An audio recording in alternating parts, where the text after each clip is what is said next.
Good morning students. आज हम class 8 में राष्ट्रभाषा हिंदी के अधूरे पाठ गांव और शहर के अगले पृष्ठ को जानेंगे, सुनेंगे और समझेंगे। तो आओ चलते हैं राष्ट्रभाषा हिंदी पाठ गांव और शहर।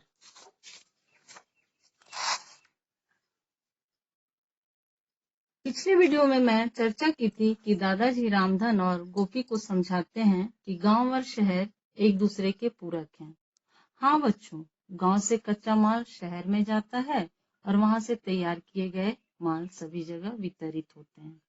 इस प्रकार दोनों एक दूसरे के पूरक हैं। तो यहाँ पर रामधन और गोपी दोनों आपस में उलझते हैं, जिसको दादाजी सुलझाते हुए कहते हैं। रामधन ने उत्साहित होते हुए कहा, मित्र गोपी, तुम्हें क्या पता वहाँ कितने शानदार बाजार तथा बढ़िया इमारतें हैं। बड़ी तथा चौड़ी सड़कें, सिनेमा, कॉलेज, स्कूल, अस्पताल, अनाज मंडियां तथा अमूद प्रमोद के सभी साधन एक ही जगह उपलब्ध हो जाते हैं। यदि मैं एक बार जाऊं तो कभी वापस ना आऊं। गोपी ने एक लंबी सांस भरकर कहा, रहने दो भाई, वहां के बाजार तो अत्यधिक महंगे तथा लूटने वाले होते हैं। जैसा कि मैंने पिछले वीडियो में बताया था कि शहर वाले लोग दिखावे पर ध्यान देते हैं, वह चालाक होते हैं, चतुर होते हैं और गांव वाले स्वभाव से बड़े ही निर्मल और निश्चल होते हैं। दुकानदार वस्तुओं के अधिक दाम लगाकर लोगों की जेबों पर डाका डालते हैं। प्रत्येक वस्तु में मिलावट पाई जाती है। बहुमंजिला इमारतें और मकानों के आपस में सटे होने के कारण लोग कई दिनों तक सूर्य के दर्शन नहीं कर पाते। ये मैंने पिछले वीडियो में भी समझाते हुए चर्चा किया था, गांव और शहर में क्या अंतर है। उन दोनों की बातें सुनकर अभिषेक मुस्कुराने लगा। फिर उसने जिज्ञासावश गोपी से पूछा, वाह गोपी, तुम्हें इन सभी बातों का ज्ञान कहाँ से हुआ?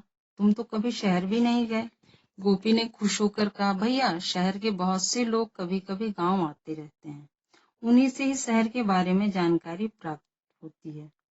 रामधन ने कहा, अभिषेक भैया, क्या यह सच कह रहा है? अभिषेक ने गंभीर होकर कहा, हाँ रामधन, गोपी ठीक कह रहा है, परंतु कुछ हद तक तुम्हारी बातें भी उचित हैं।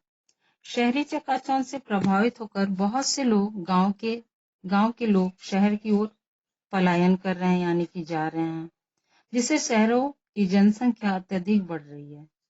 जनसंख्या के बारे में भी मैंने पिछले वीडियो में चर्चा किया था कि गांव से शहर में जो लोग जा रहे हैं, जिसकी वजह से वहां रोजगार की कमी, लोगों के रहने की कमी, आवासीय कमी, इन सब समस्याओं का सामना करना पड़ रहा है। रामधन ने जिज्ञासा से पूछा, भैया, कैसे दुष्परिणाम? अभिषेक ने कहा, अत्यधिक जनसंख्या के कारण महंगाई, आवासीय समस्या, बेरोजगारी की समस्याएं उत्पन्न हो गई हैं। पर्यावरण तो दिन प्रतिदिन प्रदूषित होता जा रहा है। इस प्रकार अत्यधिक जनसंख्या की समस्याओं का सामना हम भारतवासियों को करना पड़ रहा है। बच्चों, अब हम सारी बातों को समझ गए कि गांव और शहर में क्या अंतर है। तो एक बार फिर से हम संक्षिप्त में बताना चाहेंगे कि गांव अब पहले जैसे नहीं रहे, बल्कि सारी सुविधाओं से परिपूर्ण अब गांव भी हो गए हैं। सारी सुविधाएं वहां भी उपलब्ध करा दी हैं सरकार ने, जिससे लोगों को समस्याओं का सामना कम करना पड़े। अस्पताल, स्कूल, कॉलेज, सभी तरह की व्यवस्था सरकार ने गांव को भी दे रखी है। कृषि के लिए कृषि विशेषज्ञ बार बार गांव जाते हैं और लोगों को कृषि की जानकारी देते रहते हैं। तो आओ हम इस पाठ से कुछ प्रश्नों की चर्चा करते हैं। पहला प्रश्न है हमारा, बस स्टैंड पर अभिषेक को लेने कौन आया? तो बच्चों, आप एक पेंसिल लो, पेज लो और मैं जो बोल रही हूँ उससे आप लिखने का प्रयास करो। यह हमारा पहला प्रश्न है मौखिक, बस स्टैंड पर अभिषेक को लेने कौन आया था? तो बच्चों, आंसर है बस स्टैंड पर अभिषेक को लेने गोपी आया था। नंबर 2 प्रश्न, आजकल हरिया किससे खेती करने लगा है? उत्तर, आजकल हरिया ट्रैक्टर से खेती करने लगा है।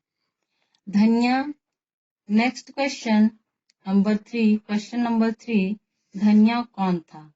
धनिया दादाजी का दूसरा नौकर था।